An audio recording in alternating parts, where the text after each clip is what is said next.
Good morning student, class 11th। हमारी जो book है आर वो कंप्लीट हो चुकी है और आज हम डाल लेंगे जो सप्लीमेंट्री बुक है वो लेंगे।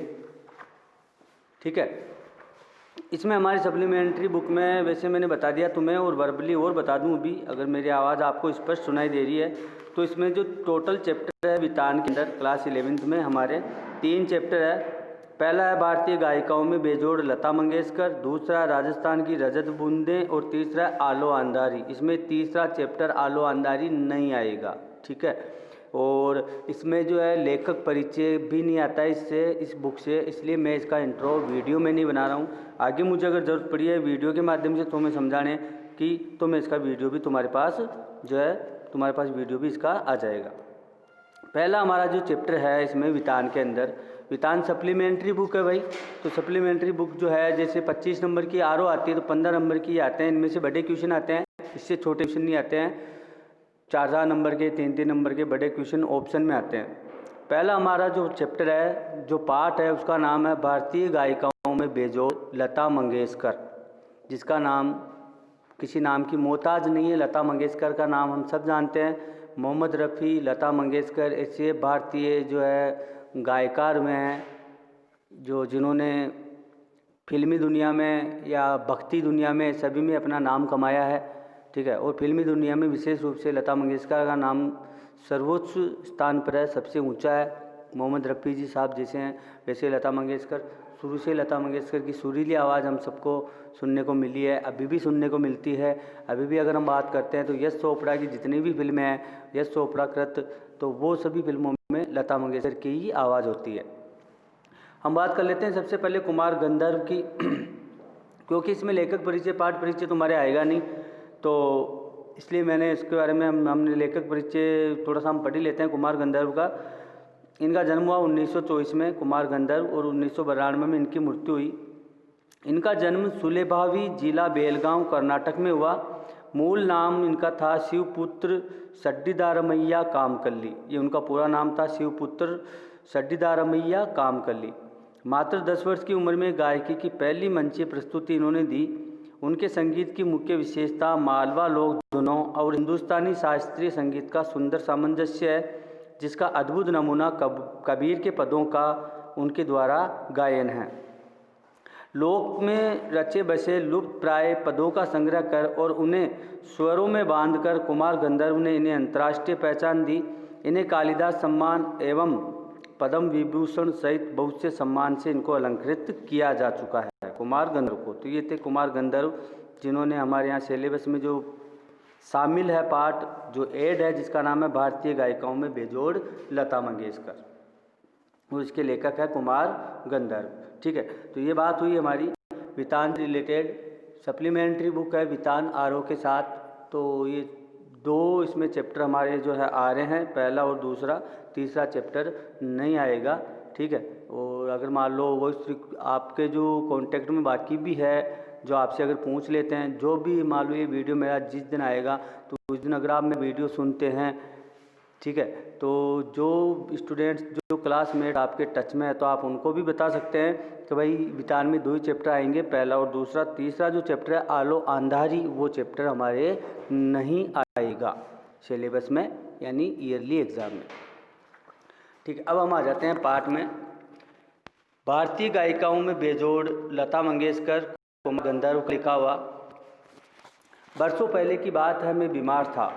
उस बीमारी में एक दिन मैंने सहज ही रेडियो लगाया और अचानक ही एक अद्वितीय स्वर मेरे कानों में पड़ा। स्वर सुनते मैंने अनुभव किया कि यह स्वर कुछ विशेष है, रोज का नहीं है। ये स्वर सीधे मेरे कलेजे से जा भिड़ा। मैं तो हैरान हो गया, मुझे समझ में नहीं आ रहा था कि ये स्वर किसका है। मैं तन्मयता से सुनता ही रहा, यानी मन लगाकर उन्होंने वो आवाज़ सुनी, पूरी आवाज़ सुनी उन्होंने, तन्मय होकर उन्होंने वो आवाज़ सुनी। गाना समाप्त होते ही गायिका का नाम घोषित किया गया, लता मंगेशकर। नाम सुनते मैं चकित हो गया। मन ही मन एक संगति पाने का भी अनुभव हुआ। संगति यानी एक साथ पाने का अनुभव हुआ, यानी उनको लगा कि मुझे लता मंगेशकर जी से मिलना चाहिए या उनकी संगति पानी चाहिए। ठीक है, सुप्रसिद्ध गायक दीनानाथ मंगेशकर की अजब गायकी का एक दूसरा स्वरूप लिए उन्हीं की बेटी की कोमल आवाज़ में सुनने का मुझे अनुभव हुआ। सुप्रसिद्ध गायक थे दीनानाथ मंगेशकर, और दीनानाथ मंगेशकर जी की बेटी जो थी जिनका नाम था लता मंगेशकर, और दूसरा जो है दूसरी एक बेटी उनकी और है आशा मंगेशकर, जिसको हम आशा भोसले के नाम से जानते हैं, जो कि लता मंगेशकर की बहन है। और वो भी फिल्मी गायन में हम जानते हैं आशा भोसले की आवाज़ भी आती है। ठीक है, तो ये जो बात थी दीनानाथ मंगेशकर जी जिनके 2-3 पुत्रियां थी, उनके लता मंगेशकर, आशा मंगेशकर, एक पुत्री और थी, लेकिन दोनों पुत्रियों ने जो है फिल्मी दुनिया में अपना तीसरी पुत्री थी, उसका नाम था उषा मंगेशकर। 3 थी, लता मंगेशकर, आशा मंगेशकर, उषा मंगेशकर। ठीक है, तो आज हम बात करेंगे लता मंगेशकर, जिसका नाम हम सभी जानते हैं और आप सभी जानते ही होंगे। ठीक है, तो उनके बारे में आगे देखिए। मुझे लगता है बरसात के किसी चित्रपट का वह कोई गाना था, तब से लता निरंतर गाती चली आ रही है और मैं भी उनका गाना सुनता आ रहा हूँ। लता के पहले प्रसिद्ध गायिका नूरजहां का चित्रपट संगीत में अपना जमाना था, परंतु उसी क्षेत्र में बाद में आई हुई लता उसी से कई आगे निकल गई। कला के क्षेत्र में ऐसे चमत्कार कभी कभी दिख पड़ते हैं। कला के क्षेत्र है, कला है, ये भी गायन भी एक कला है, तो उसमें ऐसे चमत्कार हमें देखने को मिल जाते हैं। कोई बहुत ज़्यादा अच्छा गाता है, उससे भी ज़्यादा अच्छा गाने वाला होता है, उससे भी ज़्यादा अच्छा और भी गाने वाले हो जाते हैं। यानी इन कला की कोई सीमा नहीं है, कोई हद नहीं है, कोई एंड नहीं है कि यहाँ आने के बाद में कला नहीं। कला तो एक पर उंगली हुई सौंदर्य अपार है। जिस प्रकार रविंद्रनाथ टैगोर जी ने कहा था कि सौंदर्य एक ऊपर उंगली हुई जो है, मतलब उंगली आसमान की ओर उठी हुई उंगली है, उसका कोई अपार नहीं है। हम ये नहीं कह सकते कि भाई राज्य उद्यान है, कोई राज्य का उद्यान है, उसका प्रवेश द्वार बहुत सुंदर है, नहीं, उसके आगे भी बहुत सुंदरता है। उसी तरह सुंदरता का कोई मतलब वो नहीं है, यानी एंड नहीं है, कोई हद नहीं है, कोई सीमा नहीं है। ठीक है, तो इसी तरह कला में भी कोई सीमा नहीं है। एक से बढ़कर एक गायक आते हैं, उससे बढ़कर और गायक आ जाते हैं और आते ही रहेंगे। ठीक है, तो ऐसे चमत्कार दिख पड़ते हैं। जैसे प्रसिद्ध सितारे विलायत खां अपने सितार वादक पिता की तुलना में बहुत ही आगे चले गए थे। ठीक है, जैसा कि उन्होंने उदाहरण दिया है, विलायत खां थे सितार वादक, वो अपने पिता की तुलना में उनसे भी आगे चले गए थे, उनसे भी ज़्यादा उनका नाम हुआ था। ठीक है, तो आगे देखते हैं।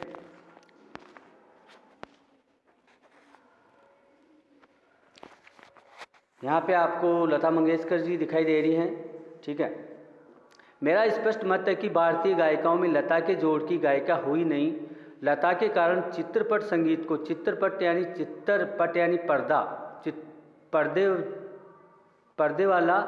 पर्दे वाले चित्र, जिसे हम स्क्रीन बोलते हैं। ठीक है, सिनेमा हॉल की जो स्क्रीन होती है, चित्रपट संगीत को विलक्षण लोकप्रियता प्राप्त हुई है। यही नहीं, लोगों का शास्त्रीय संगीत की ओर देखने का दृष्टिकोण भी एकदम से बदला है, उनका एटीट्यूड भी बदला है, देखने का तरीका बदला है। शास्त्रीय संगीत को पहले व्यक्ति किस नज़रिए से देखते थे और अब उनका नज़रिया बदला है, एक सोच बदली है उनकी।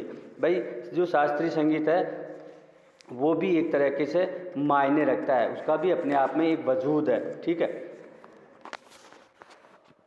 छोटी बात कहूँगा, पहले भी घर घर छोटे बच्चे गाया करते थे, पर उस गाने में और आजकल घरों में सुनाई देने वाले बच्चों के गाने में बड़ा अंतर हो गया है। वो बड़ा अंतर सीधा से देखते हैं, आज छोटे बच्चे होते हैं, उनको हम पता है शास्त्रीय संगीत से कोई मतलब नहीं होता है। ठीक है, जैसे आज के हम 15 साल 20 साल पहले एजुकेशन या शिक्षा की बात करें तो बच्चे जो यही गाने गुनगुनाते रहते थे जो वहाँ पे स्कूल में उनको मैम पढ़ाती थी, जैसे मछली जल की रानी है, जीवन उनका पानी है, या जो है जोनी जोनी यस पापा वगैरह। लेकिन आजकल के बच्चे हम देखते हैं फिल्मी गाने गुनगुनाते हुए नजर आते हैं। जितने भी फिल्मी गाने अभी चल रहे हैं लेटेस्ट जो आते हैं, 2 4 5 दिन महीने भर अपने जो है ज़बान पे होठों पे रहते हैं, उसके बाद में गायब हो जाते हैं। तो बच्चे भी वही गाने गुनगुनाते हैं, कभी जलेबी बाई गुनगुनाते हैं तो कभी पकौड़ी बाई गुनगुनाते हैं। ठीक है, तो वो गाने उनकी ज़बान पे चलते हैं, यानी वो अब जो शिक्षा से रिलेटेड कविताएं वो पसंद नहीं करते हैं। बच्चे भी एक ही उस माहौल में रहते हैं। आज हम देखते हैं घरों पे 8 से 10 घंटे टीवी ऑन रहती है, टीवी पे जो भी गाने आते हैं, पंजाबी गाने हो, चाहे हिंदी फिल्मों के गाने हो, चाहे पॉप संगीत हो, चाहे कोई से भी संगीत हो, तो बच्चे आसपास का जो माहौल देखते हैं तो वही गाने गुनगुनाते रहते हैं। ठीक है, क्या लता इस जादू का कारण नहीं है। कोकिला का स्वर निरंतर कानों में पड़ने लगे तो कोई भी सुनने वाला उसका अनुकरण करने का प्रयत्न करेगा। कोकिला, और उसको स्वर कोकिला के नाम से लता मंगेशकर जी को जाना जाता है, और उसे कोकिला बोलते हैं कोयल को। अगर कोयल का स्वर निरंतर कानों में पड़ने लगे तो कोई भी सुनने वाला उसका अनुसरण करने का प्रयत्न करेगा। ये स्वाभाविक ही है। चित्रपट संगीत के कारण सुंदर स्वर मालिकाएं लोगों के कानों पर पड़ रही है। ठीक है, मालिकाएं का मतलब यहाँ पे वो ओनर, मालिक या मालकिन नहीं है। यहाँ पे मालिकाओं का मतलब होता है स्वर के क्रमबद्ध समूह। स्वर मालिका में बोल यानी शब्द नहीं होते हैं, और क्रमबद्ध एक समूह होता है, उसे मालिकाएं बोलते हैं। लोगों के कानों पर आगे, अब यहाँ से लोगों के कानों पर पड़ रही है स्वर मालिकाएं। चित्रपट संगीत के संगीत के विविध प्रकारों से उनका परिचय हो रहा है, उनका स्वर ज्ञान बढ़ रहा है। सुरीलापन क्या है इसकी समझ भी उन्हें होती जा रही है। क्या क्या सुरीलापन, क्या सुर जो है वो कैसे गाए जाते हैं, और उनका जो गाने के साथ साथ उनका जो रसास्वादन का जो तरीका है वो भी कैसा होना चाहिए। तो तरह तरह की लय के भी प्रकार उन्हें सुनाई पड़ने लगे हैं, और आकार युक्त लय के साथ उनकी जान पहचान होती जा रही है। साधारण प्रकार के लोगों को भी उसकी क्षमता समझ में आने लगी है।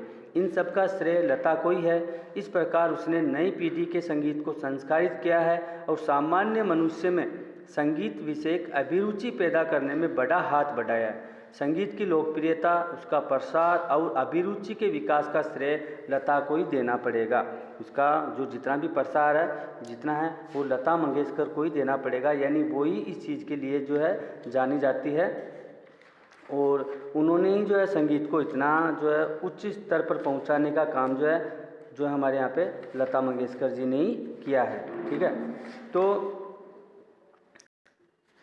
आगे देखिए, संगीत को जो लोकप्रियता मिली, उसका जो प्रसार हुआ, संगीत के प्रति जो लोगों की रुचि बढ़ी, जो उसका विकास हुआ, जिस सोपान पे संगीत चला, उन सबका जो क्रेडिट जाता है, क्रेडिट यानी श्रेय जो जाता है, वो लता मंगेशकर जी को ही उसका श्रेय जाता है। ठीक है,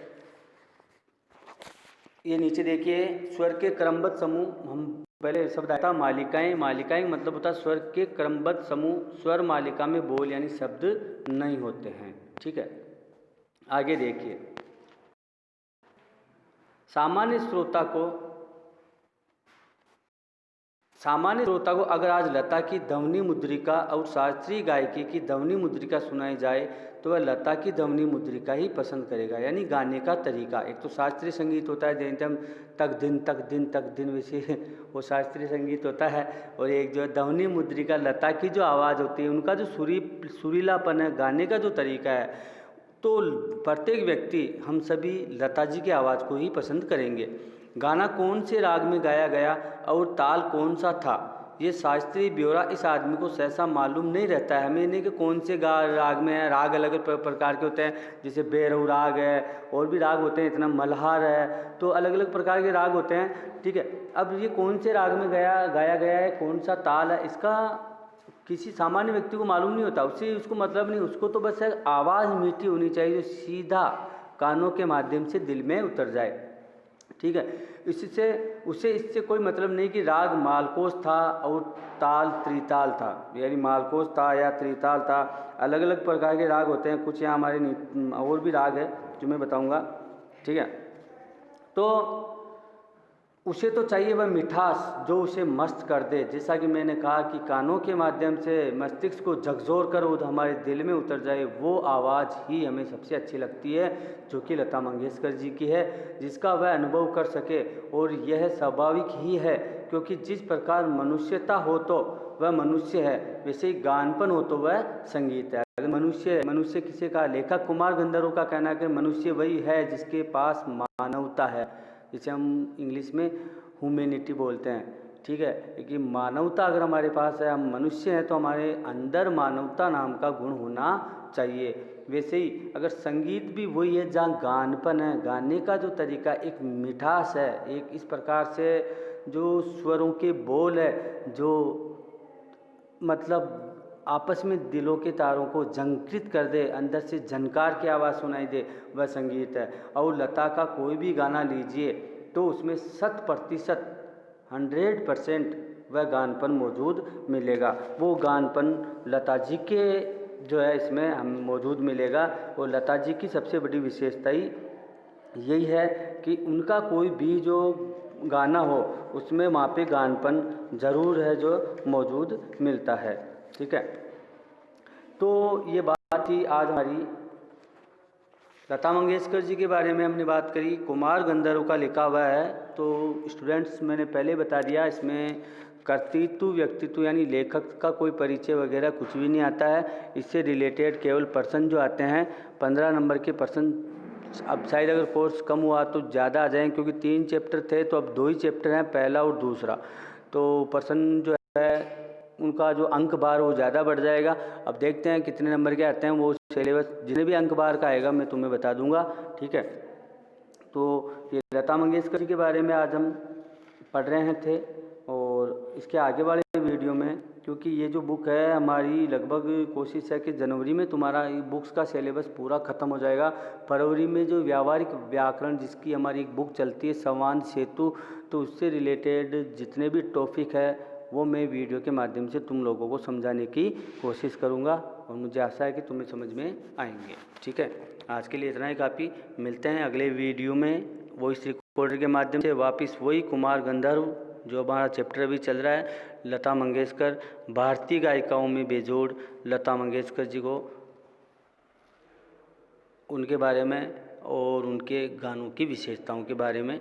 धन्यवाद। तब तक के लिए स्वास्थ्य का ध्यान रखिए और पढ़िए ज़रूर, वॉइस रिकॉर्डर को भी सुनिएगा ज़रूर। Okay, good bye.